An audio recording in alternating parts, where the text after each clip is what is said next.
Bienvenue dans le MAG, votre rendez-vous quotidien sur School TV, de l'orientation à la citoyenneté en passant par la santé et le bien-être. 30 minutes pour décortiquer un thème clé en rapport avec l'éducation. Et puis comme chaque jour, focus sur une initiative. Et aujourd'hui, c'est en compagnie d'Agathe Delannoy. Bonjour Agathe. Bonjour Alix. C'est parti pour le sommaire. Mulhouse, charmée par l'initiative de Moulin Nature, une association qui organise des journées scolaires en plein air. Les retombées sur les élèves sont palpables. Et vous allez le voir, c'est en se mettant au vert que certains se réconcilient avec l'école.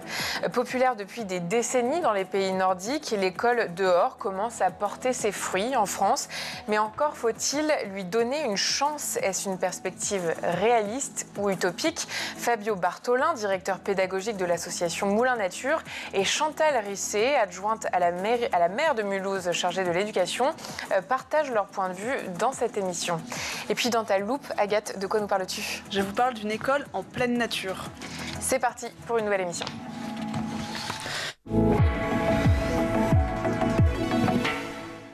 Bonjour Fabien Bartholini. Vous êtes directeur pédagogique de l'association Moulin Nature. Merci d'être avec nous.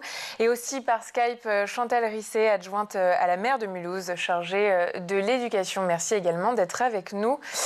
Chantal Risset, je commence par vous. Depuis quelque temps, Mulhouse met en œuvre un plan pour soutenir la réussite scolaire dans ces établissements, majoritairement classés en éducation prioritaire. En effet, 83% de vos écoles sont classées en réseau d'éducation prioritaire. Quel est l'impact sur vos choix pédagogiques ?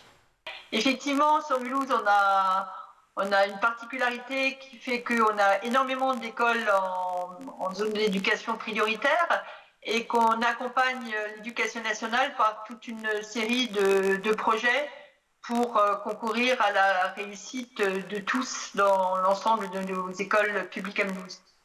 Mais quelles mesures est-ce que vous avez pris concrètement grâce à ce plan ? Alors, ce plan, il a une histoire. Mulhouse a été la première ville de France touchée par le Covid. On a été touché avant les autres. On a eu les écoles fermées avant les autres. Et quand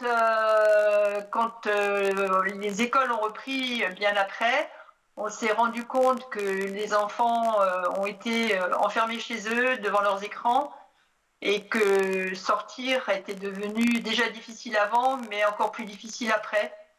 Donc, pour toutes ces raisons, on a souhaité, et on a la chance d'avoir sur Mulhouse l'association Le Moulin Nature, et ensemble, on a réfléchi et on s'est dit qu'est-ce qu'on pourrait mettre en place pour proposer à ces enfants d'apprendre autrement, d'apprendre aussi à connaître leur environnement, et du coup, est née l'idée de faire cette école dehors. Donc justement, vous le dites, parmi les options, vous avez été séduite par l'approche du Moulin Nature.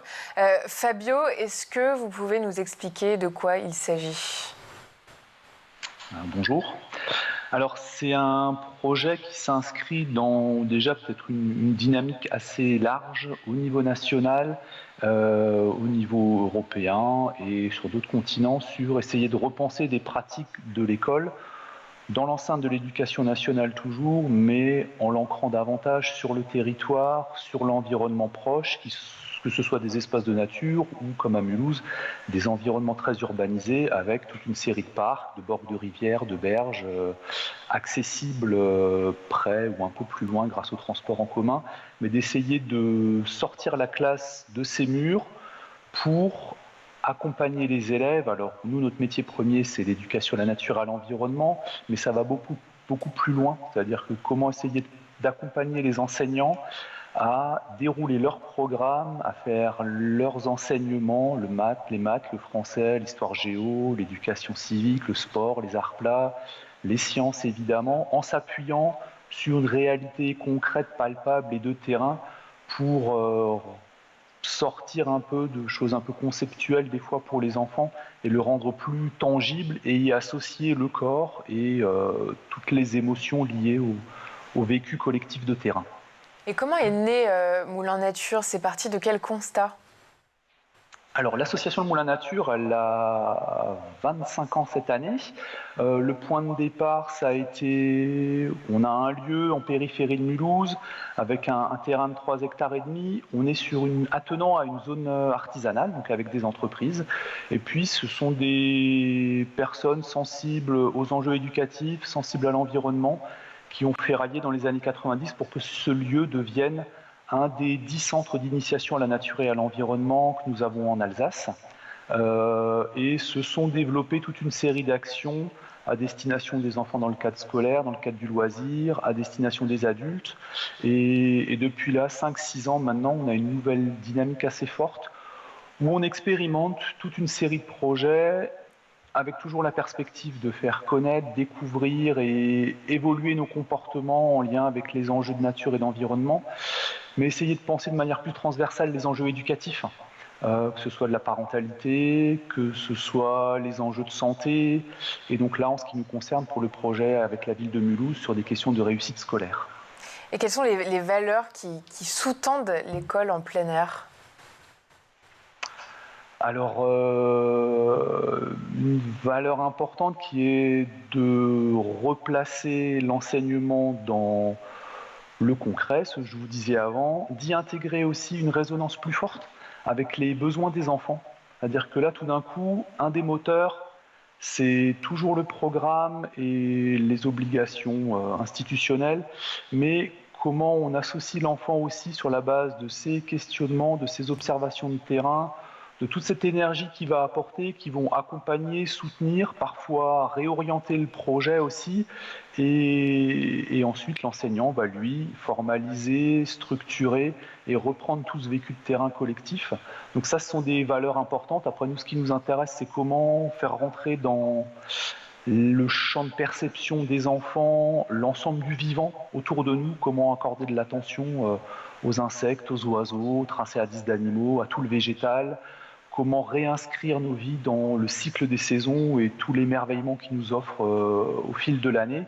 Voilà, ça, ce sont des valeurs importantes. Et la question sociale aussi, à savoir qu'on a des publics avec un certain nombre de problématiques et comment on adapte aussi en valorisant le quartier et en partant des lieux de nature proches, de la cour d'école, des environs, de la maison, des immeubles, et se dire que ces espaces-là, ils sont vécus, il s'y passe des choses, on peut s'y intéresser, les valoriser, voire les améliorer et y apporter des petits plus à travers des chantiers d'aménagement, des plantations, par exemple.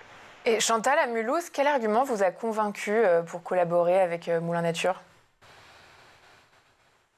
Je crois qu'on partageait les mêmes valeurs, on a fait le même constat, on avait les mêmes objectifs. Donc ça a été très vite, on s'est trouvés et on a été complètement en phase.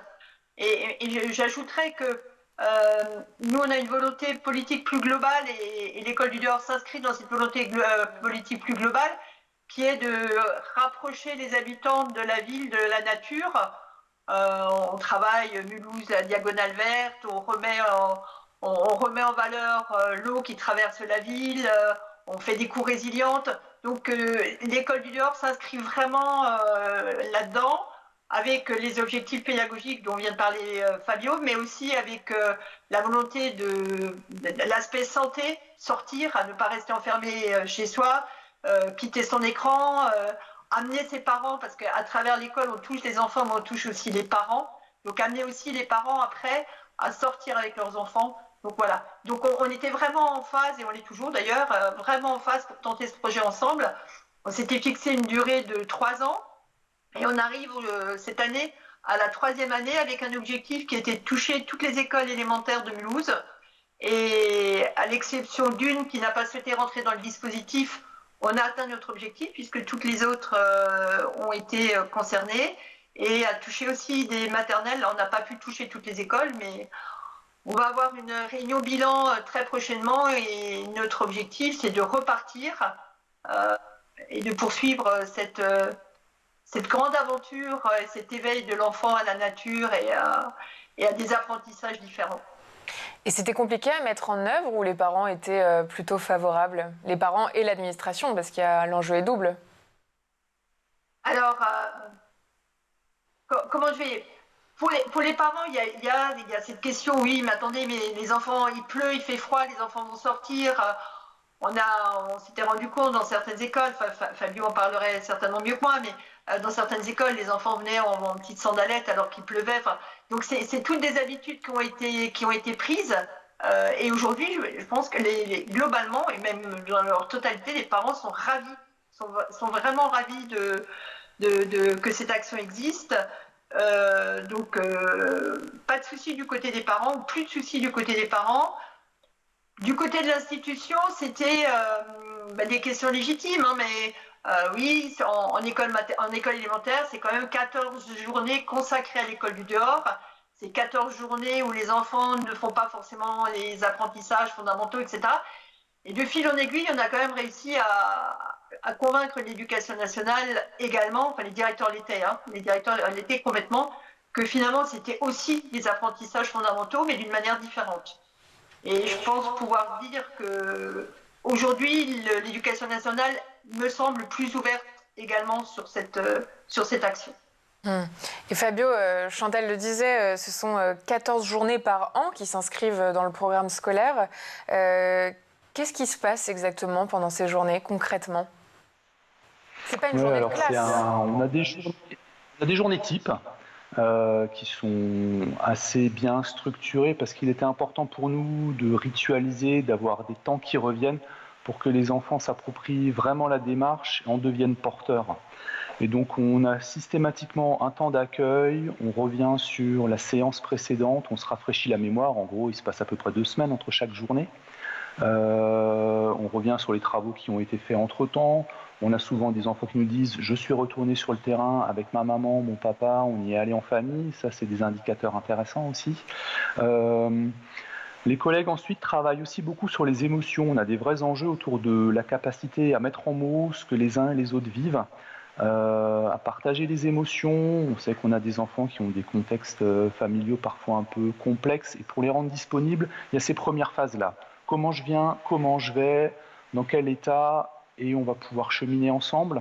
On a rapidement un temps sur le terrain. On a des logiques de cercle un peu concentriques. On commence en début de projet au niveau de la cour de l'école, les espaces de proximité, les parcs un peu plus loin. Et puis, selon les enseignants, selon l'emplacement de l'école, on va visiter une forêt à quelques kilomètres en prenant le bus ou le tram. On va faire une sortie encore un peu plus loin en fin d'année. Mais l'idée, c'est de s'approprier le territoire. Donc, le matin sur le terrain, à travers des ateliers de découverte de la nature, en lien avec les saisons. On met quelque chose en place aussi qui évolue au fur et à mesure de l'année, à savoir un temps de jeu libre. On se rend compte que les enfants sont tout le temps en collectif, en classe, à la cantine, au périscolaire. Et à quel moment je peux m'extraire du groupe, me poser, digérer ce vécu, évacuer à mes envies. Et sur ces temps-là, une fois que les enfants ont compris que ce n'est pas la récréation, là, tout d'un coup, nous, on met un peu de matériel pédagogique à disposition. Ça peut être des livres, ça peut être des loupes, ça peut être des jumelles, des boîtes de récolte. Et puis, les enfants vont vaquer à leurs occupations, créer leurs jeux, et ils réinvestissent très, très rapidement le vécu des ateliers, le vécu des sorties précédentes. Et on se rend compte qu'ils s'approprient l'espace, qu'ils gagnent en confiance, en autonomie, en créativité. Et donc, ce temps de jeu libre, c'est 10-15 minutes en début de projet. Et quand vraiment ils rentrent dans la dynamique, au fur et à mesure de l'année, on arrive à 30 à 45 minutes. Et ils reviennent de ce temps-là avec un partage. Qu'est-ce que j'ai fait ? Qu'est-ce que j'ai vécu ? Avec quelles questions je reviens ? Et ça, c'est autant de matière ensuite que enseignants et animateurs capitalisent pour construire la suite de la journée. Souvent, il y a c'est même systématique, il y a un temps entre midi et 2 de 45 minutes à 1 heure où enseignants et animateurs rebondissent sur le vécu du matin. C'est un numéro d'équilibriste parfois parce qu'on ne veut pas tout verrouiller. Et être dehors, c'est savoir s'adapter, saisir les perches, les opportunités, composer avec l'imprévu. Et donc, ils construisent ensemble pour l'après-midi des ateliers qui sont vraiment une déclinaison des programmes scolaires. Il y a un atelier français, un atelier maths, un atelier en géographie, en arts plastiques, et qui s'appuie sur les espaces extérieurs, sur la matière à disposition. Et en fin de journée, on fait une grosse synthèse. On reprend là en salle de classe, le tableau il est noir, des activités, des questions, du contenu naturaliste et c'est une des vraies sources de satisfaction, c'est qu'en fin d'année, tous les enseignants nous disent, mais en termes de qualité d'expression, d'aisance à l'oral et d'enrichissement du vocabulaire, là, les lignes, elles bougent vraiment chez les enfants. Chantal... Voilà, c'est une journée type, et je complète, il y a des journées pleines où on mange dehors. Voilà, il y a le pique-nique aussi. Chantal, Fabio l'évoquait, il y a donc les animateurs d'un côté, les enseignants. Les enseignants, globalement, ils sont tentés par l'expérience? Oui, tout à fait. L'idée qu'on avait au départ, c'était de dire que pour que toutes les écoles qui puissent en bénéficier, on proposait qu'il y ait une, voire 2 classes par école, pas plus, et qu'après, l'expérience d'une ou 2 classes puisse servir aux autres. Et on s'est rendu compte que les directeurs disaient non, mais c'est pas suffisant. Les enseignants se rendent compte des bénéfices pour leurs élèves et d'autres voudraient également. Donc il y a une très très forte demande et chaque année, quand on fait cet appel à projet, on est obligé de refuser des groupes classes parce qu'on n'a pas suffisamment de moyens humains, je pense, du côté du Moulin Nature. Et puis, bon, c'est des projets qui coûtent relativement cher, mais encore une fois, l'argent dépensé est vraiment dépensé intelligemment et avec des bénéfices, tant pour les enfants que pour les enseignants, qui apprennent à découvrir leurs élèves différemment et qui apprennent à enseigner différemment. Et quand un enfant est parfois en échec scolaire, le fait de pouvoir apprendre dans un autre cadre et justement d'une manière différente, lui permet de progresser, de devenir un élève qui a envie d'apprendre. Et ça, c'est quelque chose de juste super, quoi. Chantal, Fabio, restez avec nous, c'est l'heure de la loupe.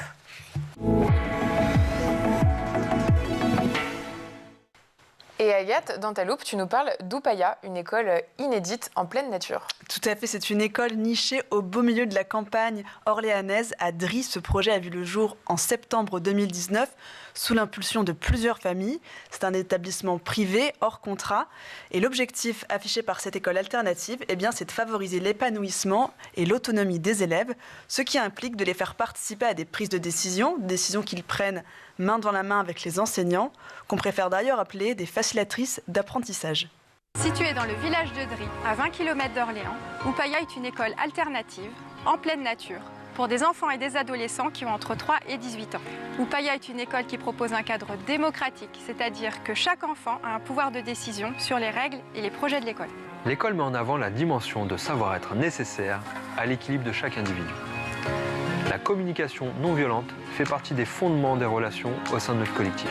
Nous accordons une place aussi importante aux pédagogies corporelles qu'intellectuelles, en proposant notamment des ateliers de type yoga, méditation, arts martiaux. Nous vivons au rythme des saisons et la nature constitue pour nous un support essentiel d'apprentissage. Upaya, c'est aussi une école ouverte sur le monde. Nous aimons faire venir des intervenants qui nous transmettent leur passion et aussi organiser des sorties. Voilà, ces facilitatrices d'apprentissage. Alix, je suis sûre que vous n'avez pas été indifférente aux petites yourtes qu'il y avait en arrière-plan. Eh bien, vous ne rêvez pas, il s'agit bien des salles de classe. C'est dans cette école c'est une école nature qui sert à la fois de support pédagogique et de cadre. Par exemple, les enfants apprennent les maths en comptant des tomates dans le potager en permaculture, en développant leur motricité en grimpant dans les arbres. À ce jour, on compte 25 élèves, de la petite section de maternelle jusqu'à la 3e, qui sont réunis au sein d'un même groupe. Pour vous, Chantal, est-ce que vous êtes pour ou contre ce genre d'école ?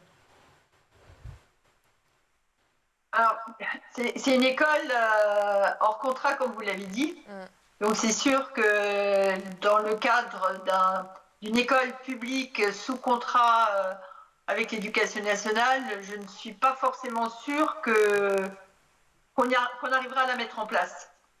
Néanmoins, je pense qu'une partie de ce qui est dit peut être fait dans des écoles plus classiques à travers toute une série d'actions. Là, on parle de l'école du dehors, mais il y en a plein d'autres qui font qu'on peut apprendre aux enfants à compter autrement, à lire autrement, à écrire autrement. Donc, oui, j'y suis favorable, mais néanmoins, le cadre plus classique permet aussi beaucoup d'innovation.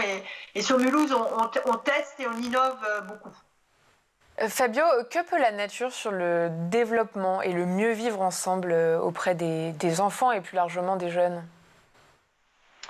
Alors, ça, c'est des choses qu'on observe et dont témoignent mes collègues qui interviennent dans les écoles et les enseignants, à savoir que les enfants ont quand même des capacités d'attention qui se développent, une curiosité supplémentaire. On se rend compte qu'il y a un bel esprit d'entraide, de solidarité, de soutien. Alors, je ne vais pas complètement idéaliser le tableau, hein, mais en tout cas, on voit que les enfants développent un souci de l'autre. Et c'est là où la nature, c'est intéressant, c'est que faire attention à un insecte, à un escargot sur le chemin, finalement, ça relève des mêmes compétences, des mêmes aptitudes et des mêmes qualités humaines que pour se soucier du copain, du voisin, qui peine à marcher, dont le sac est lourd, qui n'est pas très bien équipé. Voilà, les collègues me témoignent régulièrement de copains qui ramènent des vêtements. Voilà, ceux qui sont à midi à la cantine, ils ne peuvent pas rentrer chez eux pour se changer, et le matin, il a plu. Les copains qui rentrent chez eux pour manger, ils sont revenus l'après-midi avec des pulls, avec des vestes et des chaussettes pour les copains pour qu'ils puissent être au sec l'après-midi et profiter de la journée encore. Donc, le vécu dehors, partagé, mis en mots, ces temps d'activité, de jeux coopératifs, tous ces partages-là, ça vient vraiment développer à la fois tout ce qui va concerner le savoir-vivre et ce qu'on va appeler les compétences psychosociales. Donc l'estime de soi, le goût de l'effort, la capacité à interagir avec les autres et à s'apaiser. Voilà, il y a beaucoup d'agitation chez les enfants. Hein. On n'a pas parlé d'écran ensemble, mais on sait que c'est quelque chose qui parasite la disponibilité des enfants, leur capacité d'attention. Et ce vécu en plein air, et ça c'est démontré aujourd'hui par tellement d'études que c'est plus possible de faire comme si on ne savait pas, mais ce vécu en plein air-là vient vraiment soutenir le développement, la croissance, l'épanouissement des enfants et là, leur adhésion à ce qu'on peut leur proposer en classe par la suite de manière plus classique aussi. Et est-ce qu'il y a d'autres compétences, peut-être plus dures, entre guillemets, qu'ils développent, comme l'expression orale par exemple? Qu'est-ce que la nature permet? Alors, c'est la nature, là c'est un peu ce que je vous expliquais avant, c'est sûr que tout d'un coup les enfants nous disent « Ah mais je ne savais pas qu'il y a différentes espèces d'oiseaux, je ne savais pas qu'il y avait différentes essences d'arbres ». Et prendre le temps de les nommer, de rentrer dans de la description, d'aller vérifier dans un livre, et au fur et à mesure d'aller chercher par soi-même les enfants, là on développe une curiosité, de la compétence concrète aussi, et un esprit critique. Et ça, c'est quelque chose de transversal qui est important pour nous aussi, savoir que derrière nos démarches de terrain, nous, on va valoriser la culture scientifique aussi, de vérifier une information, de croiser les sources, d'où est-ce que je tiens cette donnée-là, est-ce qu'elle est exacte, l'adulte me le dit, est-ce que je retrouve la même chose dans un livre? Et ça, c'est des choses qui nous semblent précieuses et qui peuvent accompagner les enfants dans leur scolarité et dans leur vie de tous les jours aussi. Chantal, en quoi l'école dehors est-elle une alternative pour les élèves peu scolaires? Je pense qu'il est difficile parfois pour un enfant de rester assis pendant 3 heures de temps sur une chaise. C'est difficile aussi de comprendre, voilà, j'apprends la table de multiplication où je fais une addition, 3 plus 3 ça fait 6, oui ça fait 6 mais ça pourrait faire 7, enfin, c'est pas du concret. Quand l'enfant est dehors, qu'il voit 3 feuilles et qu'il en rajoute 3, 3 plus 3 ça fait 6, ça fait 6 feuilles. Donc ça permet vraiment à l'enfant de comprendre ce qu'il est en train d'apprendre, que ça soit, encore une fois, en calcul, mais ça peut être du vocabulaire, ça peut être une phrase, parce qu'il apprend à faire des phrases lui-même. Enfin, voilà, c'est une autre manière d'apprendre qui permet à des enfants qui sont parfois en difficulté de comprendre ce qu'ils apprennent. Et ça, Fabio, c'est comme ça qu'on peut le faire. Fabio, de votre point de vue, est-ce que vous ou votre équipe a déjà observé des réconciliations d'élèves avec l'école? Alors, je ne me permettrai pas d'aller jusque-là. En tout cas, on entend clairement, chouette, les enseignants nous le redisent, super, demain c'est le mardi nature. En général, il y a un jour qui est dédié pour chaque classe précisément. Et ça, il y a une vraie appropriation et il y a un vrai engagement des élèves. Donc ça, on l'entend clairement, oui. Et pour tous ces élèves qui sont un peu en difficulté avec l'école, tout d'un coup, on propose d'autres modalités d'expression aussi. Les contenus, les savoirs, ils sont associés à un espace, à des émotions, à des ressorties, à tout un tas de stimulations sensorielles que va apporter la nature, à de l'interaction avec les copains. Il y a un engagement du corps aussi. On sous-estime souvent l'importance du mouvement, de l'engagement physique dans l'apprentissage. Et pour ces élèves-là, c'est des vrais leviers. Et des élèves qui, dans l'espace contraint de la salle de classe, n'osent pas parler, s'exprimer. Tout d'un coup aussi, on voit des enfants plus timides, en retrait, discrets, qui là s'autorisent davantage, gagnent en confiance et osent interagir plus avec les autres élèves et avec les adultes. Et pourquoi c'est important, Fabio, d'investir les environs immédiats de l'école, le territoire ? Alors je pense qu'il y a plein d'enjeux, mais il y a quelque chose qui est du registre de se réapproprier l'espace public pour les enfants aussi. Voilà, on voit peu d'enfants jouer dehors dans les rues, à part sur les aires de jeu, mais de gommer cette frontière entre la maison et l'école, et de dire que tout peut faire éducation, et quand on est à proximité directe, dans des quartiers qui parfois sont pas très valorisés, pas forcément les plus soignés, malheureusement, de dire regarde, chez toi, on va poser un nouveau regard. Là, il y a des nids d'oiseaux, là, il y a des arbres qui sont intéressants, il y a des fleurs, on va s'intéresser à l'ambiance sonore.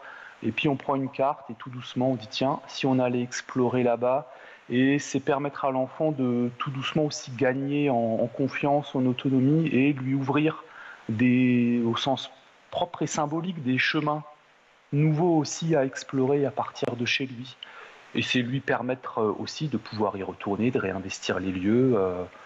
On a des enseignants qui nous disent « Ah, j'ai récupéré une classe cette année qui a fait le projet l'an dernier, c'est eux qui m'ont amené sur tel espace-là. » Il y a une vraie appropriation, voilà, et un ancrage pour des enfants qui se déplacent, qui déménagent beaucoup, qui viennent de plein de pays.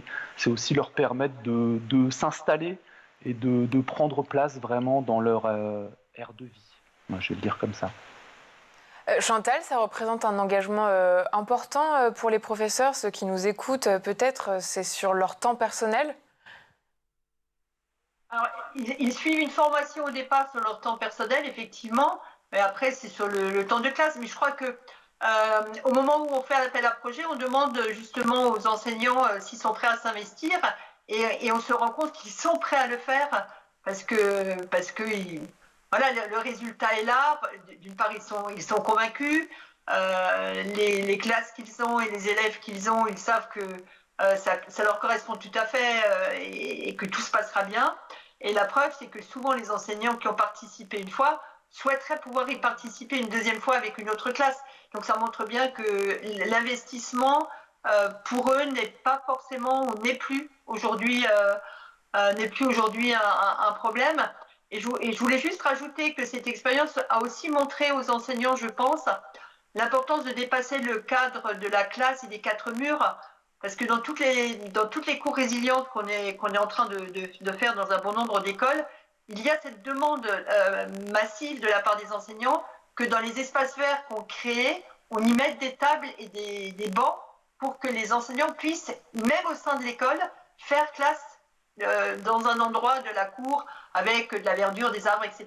Donc il y a vraiment cette volonté maintenant d'investir la cour, j'allais dire tous les jours, quoi. Enfin, chaque fois que possible, en plus de ces heures, de ces journées de l'école du dehors.